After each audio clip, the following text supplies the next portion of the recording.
You already know the problem. Our current financial and economic systems, they're unsustainable. They're financing the destruction of our natural world. Recent reports suggest that over 1 million species are at risk of extinction. This is an enormous amount of life and biodiversity and beauty on our planet that we are financing the destruction of. But what many of you may not know is that the world spent over $5.2 trillion in a single year subsidizing fossil fuel use. This is making fossil fuels cheaper than renewable energies. So while we're dealing with this catastrophic ecological crisis, we're actually financing the destruction of it rather than financing the alternative. And what I'm here today to propose is a global Green New Deal. Because our world is global. Our civilizations are global. What this health crisis is proving today is that viruses don't care about national boundaries. They don't care about these artificial lines drawn on our Earth or the way that humans see the planet. Our economies are global. We're producing goods all over the world. Consumer electronics today, our phones, all these electronic gadgets that we make require dozens of countries coordinating to be able to make these products. Our economies are already global. Our financial systems are global. If the US dollar decided to fail, that would affect the entire planet. When any nation's currency fails, it affects and ripples out across the globe. So the financial crisis we're experiencing today is a global crisis. Our climate crisis is global. Pollution doesn't care about boundaries. Climate change doesn't care about boundaries. If China is polluting, that causes hurricanes in the Pacific. It causes hurricanes in the Atlantic. So our world does not care about these national boundaries that we've set up. Humanity's crises today are global crises, and they're going to require a global response. But our current national states, our nation states, our countries, they're inept at being able to deal with this global crisis, which is why nothing has happened after decades. There's been talks and talks and talks and meetings where nations get together, they talk, and nothing happens. Why? Because the game is set up for them not to. If one nation steps out and acts first, it affects their economy negatively. So we've rigged a game where it does not make sense to actually take action to save humanity. So we've all set ourselves up in this ridiculous scenario where we're driving towards a cliff and no country wants to act. So we cannot depend on our countries to make these decisions anymore. What humanity needs to do is stand up and decide to take action into our own hands to create our own global Green New Deal. And what does that look like? So today, we're all in quarantine, we're all shut down, we're slowing down, and we have a choice that we've never had within written human history. And that's this idea that we get to choose whether we continue as business as usual and go back to trying to sustain that system that's inherently destructive and destroying our world, or we get to choose to radically evolve our global civilization. I believe what we're dealing with today is a modern day renaissance. We're calling it the regenerative renaissance. And never before in human history has our civilizations been global at scale. If civilization collapses today, it's not restricted to an ecological region like they were in the previous civilizations throughout humanity. When Rome collapsed, it did not affect the Americas. When the Aztec Empire collapsed, it did not affect the European countries. But if our civilization collapses, it'll affect the entire planet.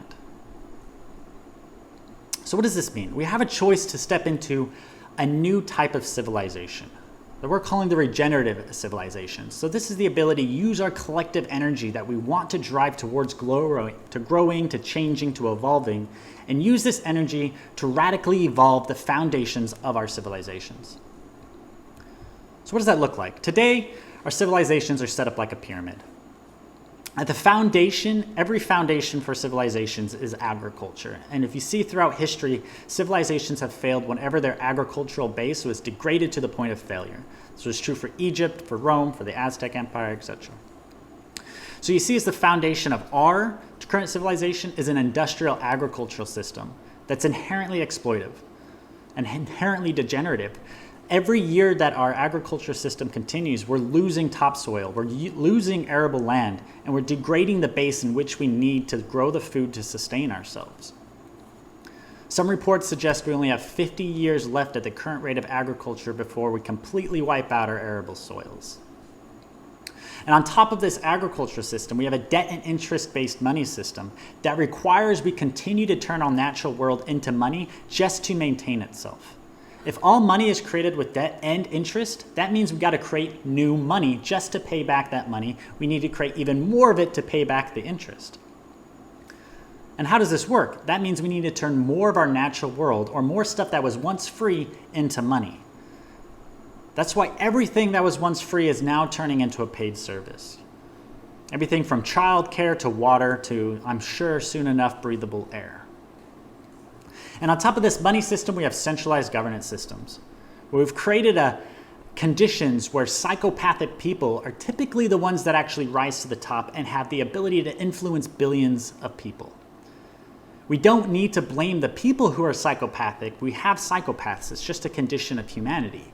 What we need to blame is a system that gives psychopaths that much power. It's not their fault, it's the system's fault.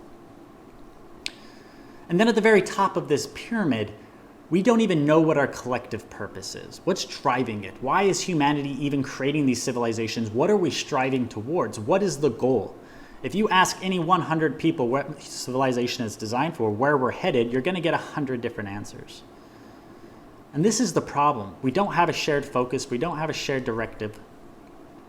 And the system is inherently exploitative and inherently degenerative. So what do we need to do? We need to evolve our economic systems. We need to evolve the foundations of our civilization. We can create a regenerative and cooperative civilization. So what does this look like?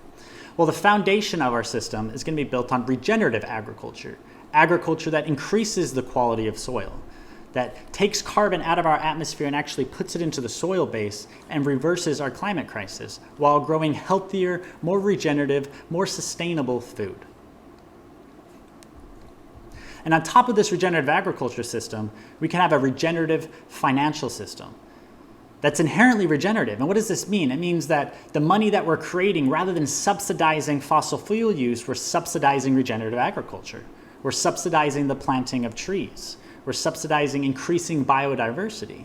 So we're using our collective wealth as humanity to actually increase the biodiversity and increase the quality of our ecosystems. And we're giving the value and the voice directly to the people. So as new money is created, it's actually being directed by the people who are part of that system, not by a handful of people making opaque decisions. It's being made by all the people who are part of that financial system. And then within this, we have a decentralized direct governance system where the people actually get to represent themselves. It may have made sense at one point to have a representative democratic system, because otherwise, what were we going to do? Hop on our horses, ride for 3 days to a central coliseum and scream and shout and try to get our voices heard? It didn't make any sense. So we sent someone within our town to go and represent our voices. That was the most practical thing to do at the time that we created these governance systems. But now we have the internet. I'm able to talk to you, talk to anyone across the world instantaneously. Now we have blockchain. We're able to verify that our votes were actually heard. So now we don't need to have representatives. We can represent ourselves, and we can create governance systems that are actually by the people. A lot of constitutions talk about being by the people, but they don't actually mean that. Otherwise, they would give people a direct voice. And that is what we need to do within our next civilization. Actually give the power to the people. And then most importantly, we need an alignment of purpose. We need a reason for this civilization to exist. We need a guiding star to help us move forward in a way that actually increases the well-being of people and our planet. And that could be the foundation of this new civilization, is one that's inherently regenerative. How can we regenerate the quality of life on our planet, regenerate our communities, regenerate our own personal bodies, rather than more sick people being a boon to GDP, which is what it currently is. Currently, it's good for nation states to have more people with cancer than it is to actually cure them, which is why there's no incentives to actually cure them. All the incentives are for someone to stay sick and keep paying to try to maintain that sickness. But we need a civilization that actually focuses on creating healthier conditions for life to thrive. So what we're going to focus on today is a cooperative and regenerative financial system, because we believe this is the highest leverage point to change everything, because money today is what drives the majority of human will and attention, which is all real value comes from. All real value comes from human and our actions and how we perceive it, because value is just a human perception. And most of that is being driven by the desire to make money to meet our needs. So if we can change money, we can change the way that we actually interact with each other. And the totality of our interactions with each other could change if we change the medium that's facilitating these interactions, which is our money system. So it sounds abstract, but this is the most important place to start. So we're talking about growing a new type of financial system. And what does this look like? Well, it's a financial system where you own a share. When that central bank makes new money, you get a part of it. You get a voice in how that money is spent. And what we can do with this new type of money system is we can make it better than free. Currently, when you spend money, typically there's fees involved, or at best, it's free to exchange. But in a new type of financial system, we can actually make it better than free. If you're cooperating in that financial system, if you're actually using it, if you're adding value, you can get a kickback. This could happen today. Central banks are making money. They could give it out to all the people who are part of that system as a thank you for being loyal users of that money. They don't do this, but we could do this in a new financial system and actually reward people for using it, making the first ever better than free currency. Next, what we can do is actually finance the regeneration of our planet. Again, imagine if central banks, the trillions of dollars they've made recently, it's an absurd the amount of money that's being generated, actually went towards regenerating our planet. Some estimates say it'll cost a mere $200 billion. It sounds like a lot, but it's a fraction of the amount of money we've made recently.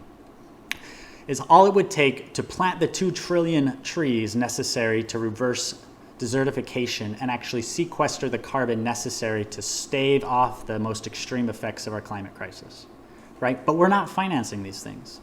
The UN says it will take 30 to 50 billion per year to end world hunger. That is a drop in the bucket of the amount of money that we've created in the last decade. But we're not ending world hunger. We're not addressing our climate crisis. We're giving kickbacks to companies, we're bailing out banks, and executives are getting massive bonuses, while all the while concentration of wealth magnifies into fewer and fewer hands, right? Next, we need a system that's transparent and trustworthy. The Department of Defense in the US said it lost $21 trillion. It cannot account for $21 trillion. How is this possible? It's possible because our financial systems are not transparent. They're not trustworthy. We don't know what's happening behind those walls. And this is why bank runs are even possible, because we lose faith and trust in those financial institutions that we want to take our money and run. But the problem is even if we're taking our money out of those financial systems, we're still using that money. So that doesn't solve the inherent problem. So we need systems that are inherently transparent and trustworthy. And this is where the blockchain comes in, because you don't need to trust an institution anymore. You can trust yourself. You can use your own eyes. You can look at the system and say, okay, I can see exactly how it's happening. I can see what's going on. I can see how much money is made, how it's being used, where it's going. I know what's happening. It would be impossible now to lose $21 trillion worth of value because we could see where it went. And this is potentially one of the biggest, resistance to this paradigm shift is the people who benefit from the opacity of our financial systems. They benefit from being able to operate in the shadows. They don't want a system that has to bring all their actions to light. But our future systems are transparent. And finally, it's governed by the people, by you. You have a voice. When you are part of these systems, you get a say in how it works, how it's operated, where money is spent. And this gets rid of the entire notion of a bank run, because bank runs are only possible when we lose trust. But we can't lose trust if we can see what's happening. And if the majority of people within that system don't like how it's working, then they could change it because they're in control of it. They're the ones governing it. And this is what we need. We need financial systems that are actually governed by the people who are part of them. But not just the people, our planet too. So what we're going to talk about is this idea of a regenerative civilization. So we have this regenerative financial system that can serve as a foundation for this different type of civilization. And what's so beautiful is all the pieces that we need already exist. There's organizations, projects, platforms, movements all across the world that are all serving all the necessary functions that we need for this new civilization to exist. The last piece we need to do, and what we're doing today, is we're just plugging it together. We all need to collaborate. We need to have a shared incentive to actually work together, to step into this new world and paradigm together. And that's what we're doing. That's what this is all about, is weaving everything into one whole. What Seeds is providing is a regenerative monetary system, a cooperative money system where all the people who are part of this movement get a share of this new currency. So we all have a shared financial interest to actually collaborate, to cooperate. So now we're creating a cooperative economy where it's our economy, where value is being shared throughout it. We have direct governance systems, so all the players in this actually get a voice. It's theirs. They're not being told by some Silicon Valley mega institution what they're meant to do. Protocols aren't just changed on a whim and then they get a letter in the email. You don't get letters in an email, but you get an email saying that, hey, we've just changed our terms and conditions. Hey, we just changed our algorithm or our protocol. We get rid of that ability for you to be surprised on how your systems are operated because you are governing those systems. And then what we need is new types of marketplace platforms.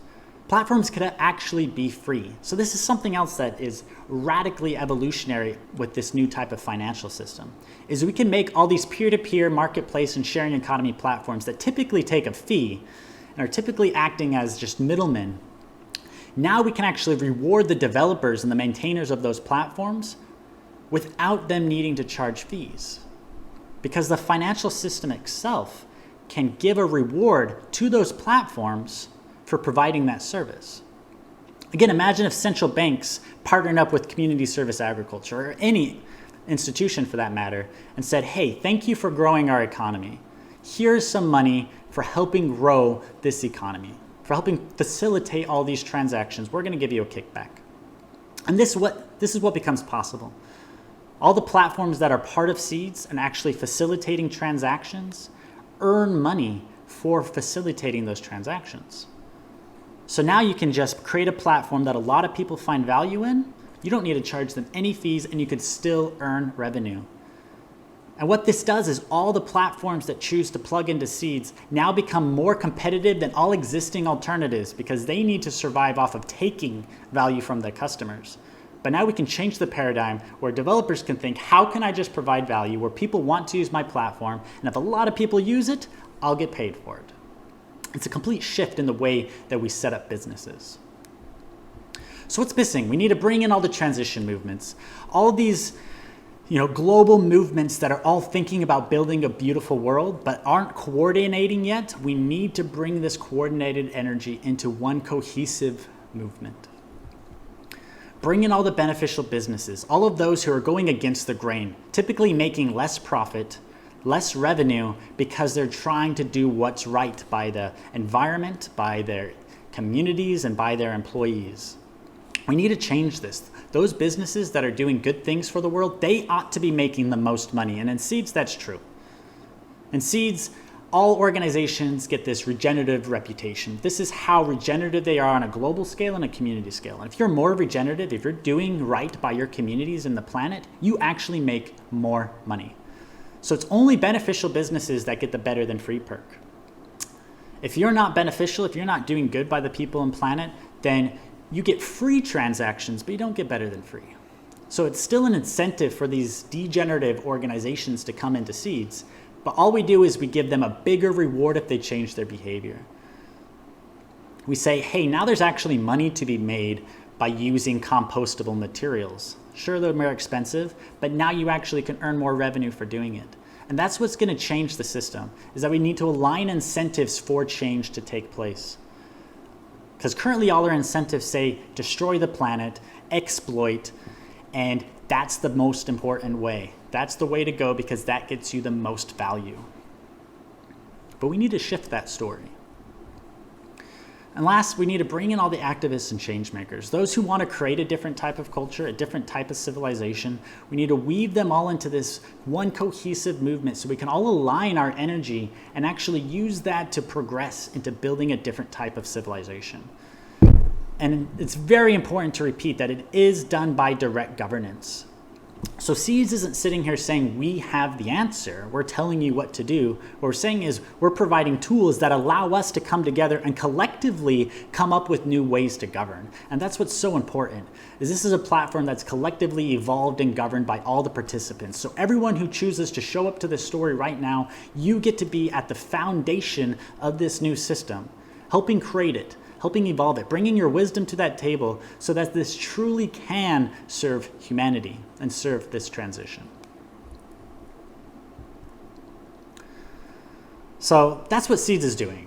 First, its idea is to regenerate money because we have a global civilization. There's no artificial boundaries here. There's no nation states. It's one beautiful, biologically diverse planet, and we need to align towards what evolution actually is. We need to align towards our ecologies. We need to increase biodiversity, increase the resilience of our planetary system. And that's what we need to do, is build new financial and governance systems that actually support that endeavor.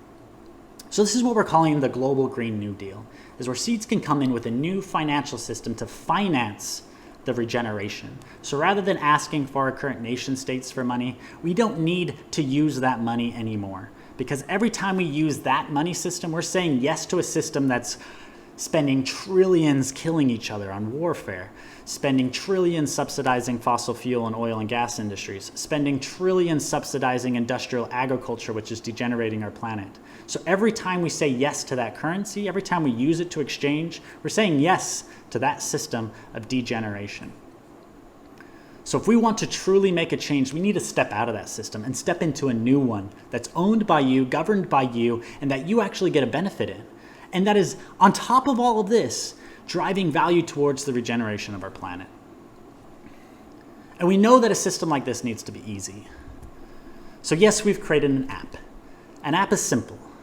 Anyone can download an app, step into it. We all have payment platforms. This is just one different way of paying. But instead of PayPal and Apple Pay and all these different ways of paying today, using traditional currencies that are degenerative, you can step into a payment platform that's inherently regenerative, that gives you a kickback, that doesn't charge you any fees, and payments happen instantaneously. And on top of all this, you actually get to govern it. You get to be part of that governance. So we built this thing called a passport. We call it a passport because it's a way of stepping into a new type of civilization. One that's able to finance the regeneration of our planet and create a new type of civilization that's actually fit for the 21st century, that humanity actually needs if we're going to sustain ourselves. If we're going to thrive on this planet, we need to change the foundations of our systems. And this is what Seeds is designed to do. So what we're calling you to do is to join this movement, bring your wisdom to the table, help evolve this platform, help evolve this financial and governance system so that it truly can serve this transition that we're living through right now. It's an incredible story and an opportunity that we have right now. I'm personally doing this because I want to tell my children a bedtime story of how we came together, how all of humanity came together and created a solution to our world's enormous crises. I don't want to have to explain to them why the animals they see on TV don't exist anymore, or why there's pollution everywhere, or why the air stinks or they can't drink the water in the stream. I don't have good answers for those, and I don't want to have to try. I want to be able to explain to them how we made our rivers drinkable again. I want to tell them an almost scary bedtime story about how it used to be, not how it currently is. And right now we have a golden opportunity to make this transition. Our world has stopped, we have paused, we have slowed down to say, hey, what choice do we want to make? So what choice do you want to make? What side of history do you want to be on?